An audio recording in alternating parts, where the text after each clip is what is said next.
Hello दोस्तों, स्वागत है आपका मेरे यूट्यूब चैनल परीक्षा प्लान में। तो कैसे हैं आप लोग? आई होप अच्छे होंगे। तो जैसा कि आप लोगों को पता है कि रीट मेंस लेवल 1 के लिए मैं सामान्य ज्ञान पढ़ा रही हूं और सामान्य ज्ञान आपका 10 अंक का पूछा जाने वाला है। तो आप लोगों को इस विषय को बिल्कुल भी नहीं छोड़ना है। पहला जो आपका टॉपिक था अम्ल क्षारक एवं लवण, इसके बारे में मैं पढ़ा चुकी हूँ और आप लोगों को मैं एनसीईआरटी की किताबों से पढ़ा रही हूँ। ये सभी जो टॉपिक आपके सिलेबस में दिए गए हैं ये मैंने एनसीईआरटी की किताबों में ढूंढे हैं। क्लास 6 से लेकर 12th तक जो एनसीईआरटी की किताबें चलती हैं उनमें ये टॉपिक मैंने ढूंढे हैं और उन्हीं किताबों से मैं आप लोगों को पढ़ा रही हूँ। तो चलिए आज के वीडियो को शुरू करते हैं। वीडियो देखने के बाद यदि आपको अच्छा लगे, हेल्पफुल लगे तो वीडियो को लाइक और शेयर कीजिएगा और यदि आप चैनल पर नए हैं तो चैनल को सब्सक्राइब कर लीजिए। और पहला वीडियो यदि नहीं देखा है तो देख लीजिए। ये आपका सामान्य विज्ञान का सिलेबस है। इसमें ये पहला जो टॉपिक दिया गया है अम्ल क्षारक और लवण, ये मैं पढ़ा चुकी हूँ। आज दूसरा टॉपिक पढ़ेंगे तत्व यौगिक एवं मिश्रण।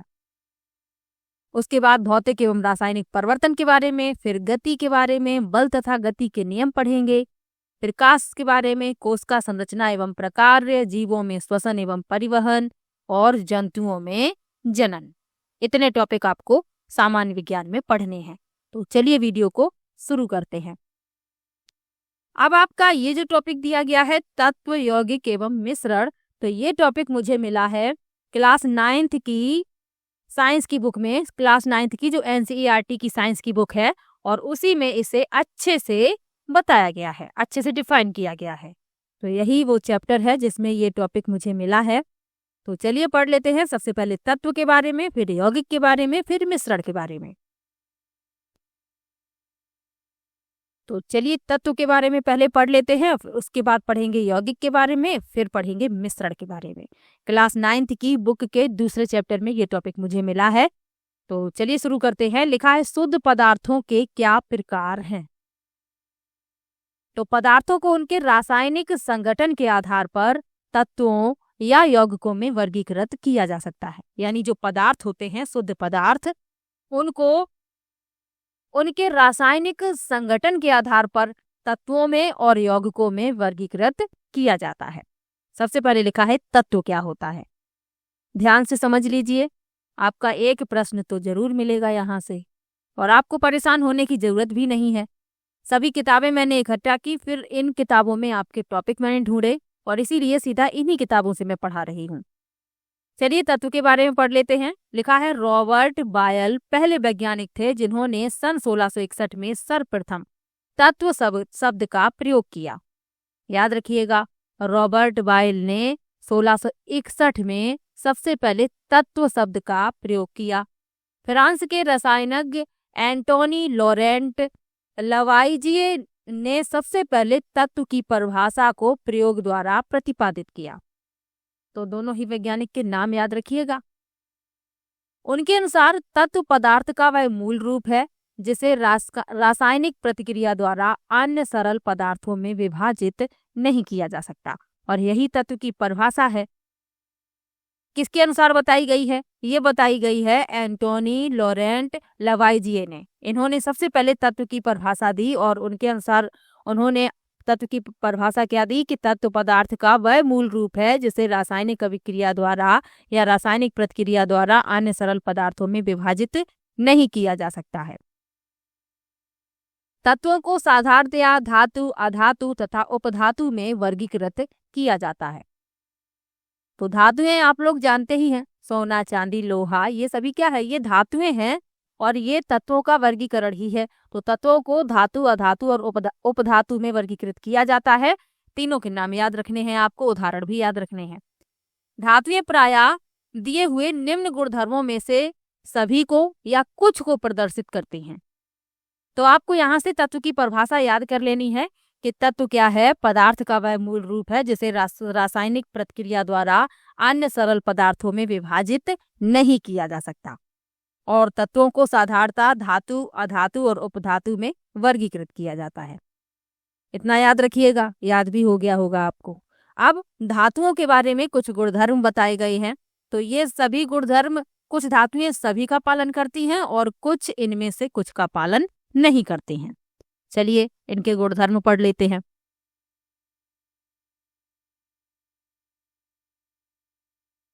आपको पूरा लेसन नहीं पढ़ना है, आपको अपने काम की चीज पढ़नी है। जो मैं पढ़ा रही हूँ वही पढ़ा रही हूँ जो आपके लिए इम्पोर्टेंट है। लिखा है धातुओं के बारे में गुणधर्म बताए गए हैं कि ये चमकीली होती हैं। बिल्कुल सही बात है, जो धातुएं होती हैं ये चमकीली होती हैं। ये चांदी जैसी सफेद या सोने की तरह पीले रंग की होती हैं। यानी कुछ सफेद होती हैं, कुछ पीली भी होती हैं। ये ताप एवं विद्युत की सुचालक होती हैं। ये भी याद रखिएगा। ये तन्य होती हैं, यानी इन्हें तारों के रूप में खींचा जा सकता है। तो तभी तो तार जो होते हैं लोहे के आते हैं और तांबे के आते हैं। तो ये धातुएं ही तो हैं, इन्हें तारों के रूप में परिवर्तित किया गया है, यानी खींच खींच के इन्हें तार बनाया गया है। आगे बढ़ते हैं। ये आघात वर्ध होती हैं, इनको पीट कर महीन चादरों में ढाला जा सकता है। तो ये याद रखिएगा, ये आघात वर्ध होती हैं और पीट पीट कर इन्हें पतली चादरों में ढाला जा सकता है। ये प्रतिध्वनि पूर्ण होती हैं।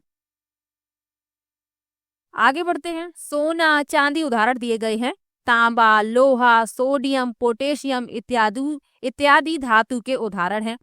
पारा धातु होते हुए भी कमरे के तापमान पर द्रव है। अब ये प्रश्न पूछ लिया जाता है कि पारा धातु है या नहीं, या प्रश्न पूछ लिया जाता है कि कौन सी धातु जो है कमरे के तापमान पर द्रव अवस्था में रहती है। तो याद रखिएगा पारा, ये प्रश्न कई प्रतियोगी परीक्षाओं में पूछ लिया जाता है। तो धातुओं के गुणधर्म याद रखिएगा। इनमें चमक होती है, ये चांदी जैसी सफेद भी हो सकती हैं, ये पीले रंग की भी होती हैं, ये ताप और विद्युत की सुचालक होती हैं। इन्हें तारों के रूप में इन्हें ये तारों के रूप में खींच कर इन्हें तारों के रूप में परिवर्तित किया जा सकता है, यानी ये तन्य होती हैं। ये आघात वर्ध होती हैं, यानी पीट पीट कर इन्हें महीन चादरों में परिवर्तित किया जा सकता है। ये प्रतिध्वनि पूर्ण होती हैं, यानी यदि आप किसी और धातु की चीज से इस पर वार करते हैं तो ध्वनि सुनाई देती है। इनके उदाहरण याद रखिए। सोना, चांदी, तांबा, लोहा, सोडियम, पोटेशियम। लेकिन पारा जो है ये धातु है, लेकिन कमरे के तापमान पर द्रव अवस्था में रहता है। धातुओं के बारे में आपको इतना याद रखना है और याद भी हो गया होगा। साथ में याद करते चलिए। अब आपके पास समय नहीं है कि आप दोबारा से ये वीडियो देख पाएं, क्योंकि आपको अपने और विषय भी कंप्लीट करने हैं। तो साथ में देखते चलिए। एक दो बार वीडियो देखेंगे, आपको आसानी से ये सभी चीजें याद हो जाएंगी। चलिए आगे बढ़ते हैं। अब अधातुओं के बारे में कुछ गुण बताए गए हैं, क्योंकि जो तत्व होते हैं उन्हें धातु, अधातु और उपधातु में वर्गीकृत किया जाता है। धातुओं के बारे में आपको बता दिया। अब अधातुओं के बारे में लिखा है। अधातुएं दिए गए निम्न गुणों में से प्रायः कुछ या सभी को प्रदर्शित करती हैं। यानी ये गुण दिए गए हैं, इनमें से कुछ अधातुएं होती हैं सभी को प्रदर्शित करती हैं, और कुछ ऐसी होती हैं इनमें से कुछ को प्रदर्शित नहीं करती हैं। क्या क्या गुण बताए गए हैं? ये विभिन्न रंगों की होती हैं। जो अधातुएं होती हैं ये विभिन्न रंगों की होती हैं। ये ताप तथा विद्युत की कुचालक होती हैं। याद रखिए, धातुएं जो होती हैं ये ताप और विद्युत की सुचालक होती हैं, लेकिन अधातुओं के बारे में बता रहे हैं। अधातुएं ताप और विद्युत की कुचालक होती हैं। ये चमकीली, प्रतिध्वनिपूर्ण और आघातवर्ध नहीं होती। यानी ना तो इन्हें पीट पीट कर पतली चादरों में परिवर्तित किया जा सकता है, ना ये चमकीली होती हैं, ना ये कोई ध्वनि उत्पन्न करती हैं।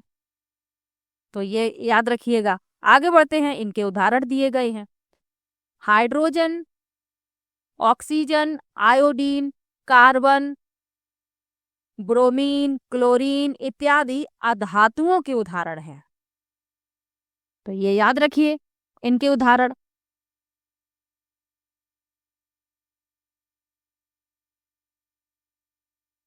उदाहरण तो आपको जरूर ही याद रखने हैं। आगे बढ़ते हैं।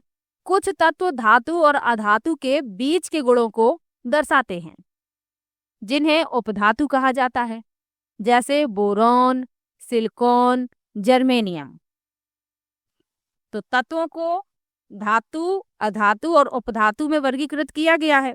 धातुओं के बारे में बता दिया, अधातुओं के बारे में बता दिया। अब कुछ तत्व ऐसे होते हैं जो धातु और अधातु के जो बीच के गुण होते हैं उन्हें दर्शाते हैं, और यही कहलाते हैं उपधातु।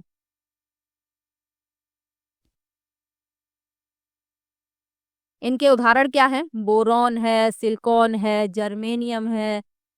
ये सभी क्या है? ये उपधातु है, यानी ये धातु और अधातु के बीच के गुणों को दर्शाते हैं।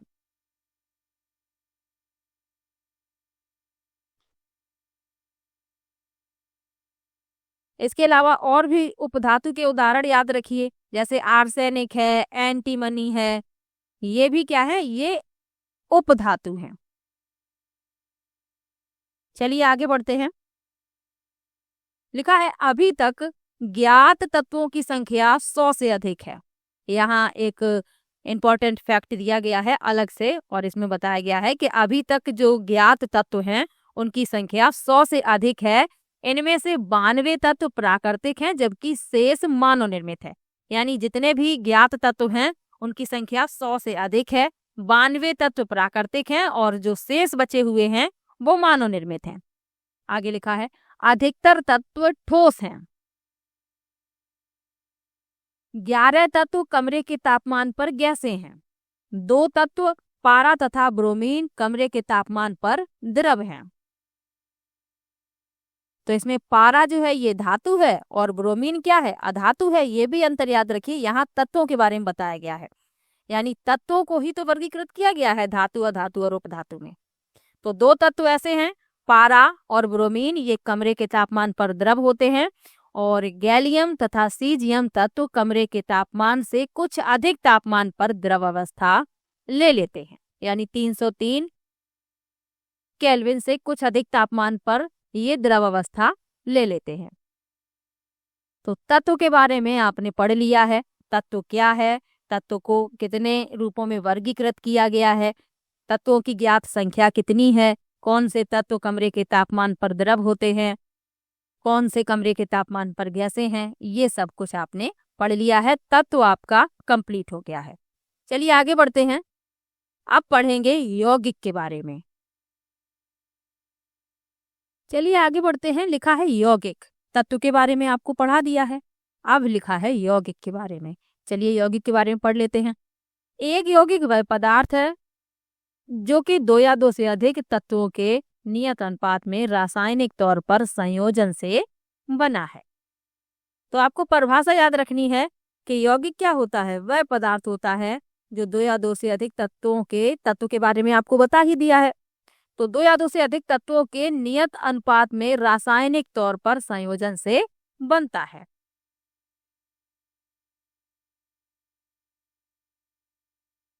अब आपसे यौगिक के उदाहरण पूछ लिए जाएं तो जल, जल क्या है? यौगिक है। नमक जो आप खाने में प्रयोग करते हैं, ये भी क्या है? ये यौगिक है। तो ये जो उदाहरण आपको बताए हैं, ये 2 या 2 से अधिक तत्वों के नियत अनुपात में मिलाने पर प्राप्त हुए हैं, और यही कहलाते हैं यौगिक। तो इनके उदाहरण याद रखिएगा। इसके अलावा अमोनिया है, शर्करा है, कार्बन डाइऑक्साइड है, ये सभी क्या हैं? ये यौगिक ही हैं। तो यौगिक के बारे में आपने पढ़ लिया है। अभी यौगिक के बारे में अंतर भी आपको बताएंगे, मिश्रण और यौगिक में अंतर। पहले मिश्रण के बारे में आपको बता देते हैं कि मिश्रण क्या है, क्योंकि आपका जो टॉपिक है वह क्या है? तत्व, यौगिक एवं मिश्रण। तत्व के बारे में बता दिया, यौगिक के बारे में बता दिया। अब चलते हैं मिश्रण पर। तो लेसन के शुरुआत में ही मिश्रण के बारे में बताया गया है। लिखा है मिश्रण क्या है।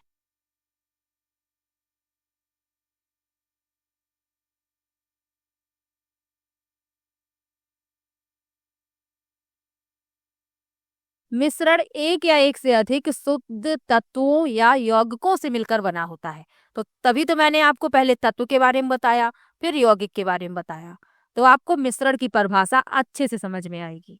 तो मिश्रण क्या है? एक या एक से अधिक शुद्ध तत्वों या यौगिकों से मिलकर बना होता है। हम जानते हैं कि जल में घुले हुए सोडियम क्लोराइड को वाष्पीकरण या आसवन विधि द्वारा जल से पृथक किया जा सकता है। यद्यपि सोडियम क्लोराइड अपने आप में एक शुद्ध पदार्थ है और इसे भौतिक विधि के द्वारा इसके रासायनिक अवयवों में पृथक नहीं किया जा सकता। इसी प्रकार चीनी एक पदार्थ है क्योंकि यह एक प्रकार का शुद्ध अवयव रखता है, इसका यौगिक मान समान रहता है। पेय पदार्थ और मिट्टी में एक समान कण नहीं होते। शुद्ध पदार्थ किसी भी स्रोत से प्राप्त हो इसके अवलाक्षणिक गुण एक समान होंगे। यानी कि जो पेय पदार्थ हैं और मिट्टी है, इनमें एक समान कण नहीं होते। आप कभी भी मिट्टी को देखिएगा, कुछ कण छोटे होंगे, कुछ कण बड़े होंगे। लेकिन जो शुद्ध पदार्थ होते हैं, ये किसी भी स्रोत से प्राप्त हों, इनके जो अभिलाक्षणिक गुण होते हैं ये समान होते हैं।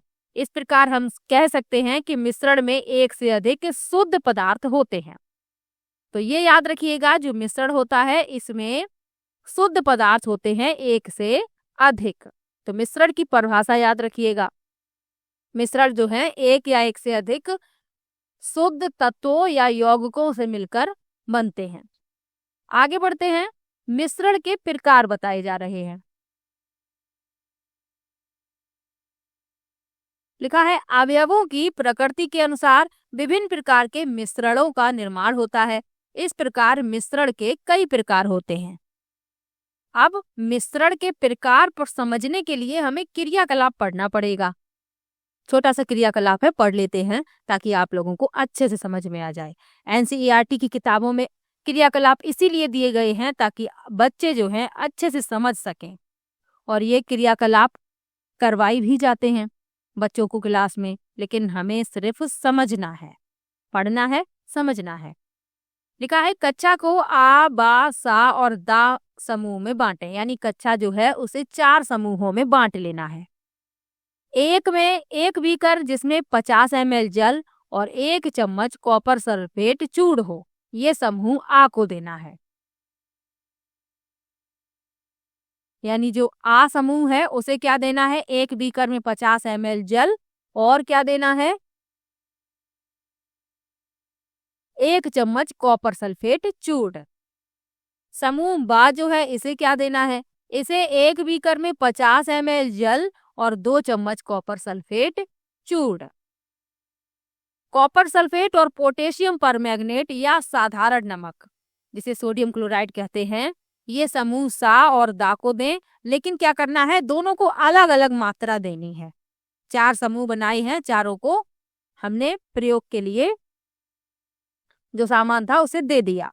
आगे बढ़ते हैं। अब क्या करना है, अब पृथक पृथक समूह के उन अवयवों को मिलाकर मिश्रण तैयार करें। यानी समूह से कहें कि आपको जो अवयव दिए गए हैं उनको मिलाकर आप मिश्रण बना लें। उनके रंग और बनावट के आधार पर एक रिपोर्ट तैयार करें। समूह आ और बा को एक मिश्रण प्राप्त होता है जिसकी बनावट समान है। इस तरह के मिश्रण को हम समांगी मिश्रण अथवा विलयन कहते हैं। यानी समांगी मिश्रण क्या होता है, वह मिश्रण होता है जिसके सभी घटक समान रूप से मिश्रित होते हैं। यानी पूरे मिश्रण में एक समान संगठन और गुणधर्म होते हैं। इनमें अलग अलग अवयवों को देखा या पहचाना नहीं जा सकता। यानी जो अवयव हमने मिलाए हैं उन्हें आप अलग अलग नहीं कर सकते, उन्हें आप अलग अलग पहचान नहीं सकते। इनमें अलग अलग अवयवों को देखा या पहचाना नहीं जा सकता है। उदाहरण क्या है, जैसे नमक और जल को आप मिला दें, चीनी और जल को आप मिला दें, तो आप उसमें चीनी देख पाएंगे कि कहाँ है, वो तो चीनी घुल जाएगी। तो ऐसा मिश्रण क्या कहलाता है, समांगी मिश्रण। आगे बढ़ते हैं।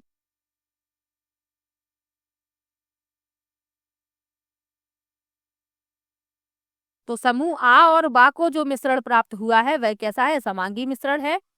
इसके और उदाहरण अभी आपको बताए हैं, जल में नमक और जल में चीनी। दोनों समूहों से प्राप्त घोल के रंगों की तुलना करें।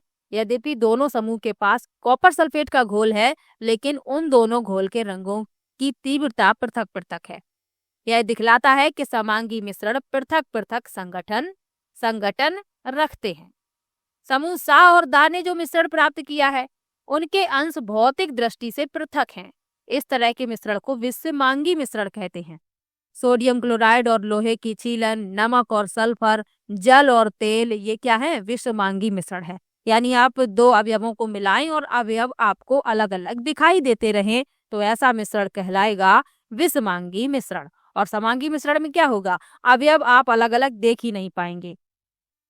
तो समांगी मिश्रण के उदाहरण याद रखिएगा, नमक और पानी को आप मिला दें, नमक उसमें घुल जाएगा। चीनी और पानी को आप मिला दें तो चीनी जल में घुल जाएगी। तो ये हो गए समांगी मिश्रण के उदाहरण। और विषमांगी मिश्रण के उदाहरण क्या है, जैसे कि आप चॉक पाउडर जो होता है उसे जल में मिलाएं तो कुछ समय बाद जो चॉक है वो तली में बैठ जाएगी। इसके अलावा लकड़ी के बुरादे को आप जल में मिलाते हैं तो भी कुछ समय बाद वो बुरादा तली में बैठ जाएगा। यानी आप इन्हें अलग अलग कर सकते हैं, अलग अलग देख सकते हैं। तो ऐसा मिश्रण विषमांगी मिश्रण कहलाता है। तो मिश्रण के बारे में बता दिया, समांगी और विषमांगी मिश्रण के बारे में बता दिया।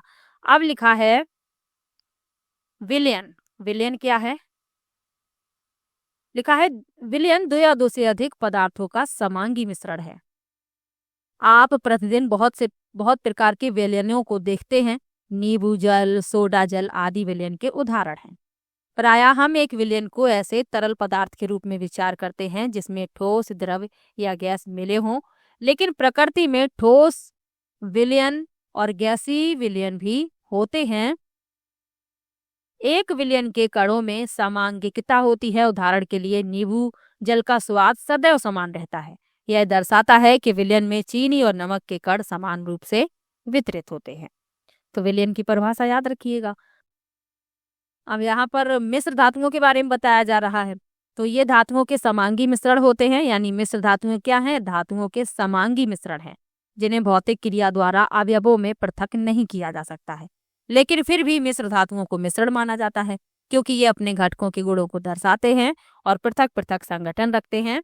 उदाहरण के लिए पीतल जिंक और कॉपर का मिश्रण है। यानी पीतल जो है मिश्र धातु है किसकी, जिंक और कॉपर की। इसमें जिंक होता है लगभग 30% और कॉपर होता है लगभग 70%।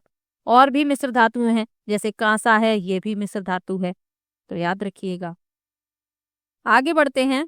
लिखा है किसी विलयन को दो भागों विलायक और विलय में बांटा जाता है। विलयन का वह घटक जो दूसरे घटक को विलयन में मिलाता है विलायक कहलाता है, यानी जिसकी मात्रा दूसरे से अधिक होती है। विलयन है, इसमें इसे दो भागों में विलायक और विलय में बांटा जाता है। विलयन का वह घटक जिसकी मात्रा दूसरे से अधिक होती है, यानी जो दूसरे घटक को विलयन में मिलाता है वह कहलाता है विलायक। और विलयन का वह घटक जो विलायक में घुला होता है उसे विलेय कहते हैं। और इसकी मात्रा कैसी होती है, कम होती है। अब इसमें उदाहरण दिए गए हैं। यदि आप चीनी को और जल को मिलाएं तो जल की मात्रा कैसी होगी, अधिक होगी, और चीनी कम मात्रा में मिलाई जाएगी। यानी आप एक गिलास में 1 चम्मच चीनी मिलाते हैं तो जो जल है वह क्या है, विलायक है, और जो चीनी है वह विलेय है। अच्छा उदाहरण है, याद रखिएगा। एक और उदाहरण लिखा, और भी उदाहरण लिखे हुए हैं, एक और नहीं कई उदाहरण दिए गए हैं। आयोडीन और अल्कोहल का विलयन जिसे टिंक्चर आयोडीन के नाम से जाना जाता है। इसमें आयोडीन विलेय है और अल्कोहल विलायक है। यानी अल्कोहल की मात्रा अधिक होती है और आयोडीन की कम। आगे बढ़ते हैं। वात युक्त पेय जैसे सोडा, जल, कोक इत्यादि तरल विलयन में गैस के रूप में होते हैं। इनमें कार्बन डाइऑक्साइड गैस विलेय और जल विलायक होता है। यानी कोल्ड ड्रिंक की बात की जा रही है। आगे बढ़ते हैं। वायु गैस में गैस का विलयन है। यह मुख्यतः दो घटकों ऑक्सीजन और नाइट्रोजन का समांगी मिश्रण है। तो वायुमंडल में जो वायु है उसमें ऑक्सीजन है, कितनी है, 21%, नाइट्रोजन है 78%। नाइट्रोजन को वायु का विलायक कहा जाता है। वायु में दूसरी गैसें बहुत कम मात्रा में उपलब्ध होती हैं। चलिए आगे बढ़ते हैं। विलयन के गुण बताए गए हैं। तो विलयन एक समांगी मिश्रण है। विलयन के कण व्यास में 1 nm से भी छोटे होते हैं, इसलिए वे आंख से नहीं देखे जा सकते। यानी कि विलयन के जो कण है ये व्यास में 1 नैनोमीटर से भी छोटे होते हैं, इसीलिए आंखों से तो इन्हें नहीं देखा जा सकता है। अपने छोटे आकार के कारण विलयन के कण गुजर रही प्रकाश की किरण को फैलाते नहीं हैं, इसलिए विलयन में प्रकाश का मार्ग दिखाई नहीं देता। छानने की विधि द्वारा विलय के कणों को विलयन में से पृथक नहीं किया जा सकता। विलयन को शांत छोड़ देने पर भी विलय के कण नीचे नहीं बैठते, अर्थात विलयन स्थायी है। तो इतना आपको विलयन के बारे में भी याद रखना है। चलिए आगे बढ़ते हैं। तो तत्व के बारे में बता दिया, यौगिक के बारे में बता दिया, मिश्रण के बारे में बता दिया, विलयन के बारे में बता दिया। अब मिश्रण और यौगिक में अंतर और जान लीजिए। मिश्रण क्या है? तत्व या यौगिक केवल मिश्रण बनाने के लिए मिलते हैं, किंतु किसी नए यौगिक का निर्माण नहीं करते। और यौगिक क्या है? तत्व क्रिया करके नए यौगिक का निर्माण करते हैं। मिश्रण का संगठन परिवर्तनीय होता है और नए पदार्थ का संगठन सदैव स्थायी होता है। मिश्रण उसमें उपस्थित घटकों के गुणधर्मों को दर्शाता है। जैसे आप नमक और जल को मिला दें तो वह पानी खारा हो जाएगा। तो मिश्रण जो है उसमें उपस्थित घटकों के गुणधर्मों को दर्शाता है। और यौगिक क्या कह रहा है? नए पदार्थ के गुणधर्म पूरी तरह से भिन्न होते हैं।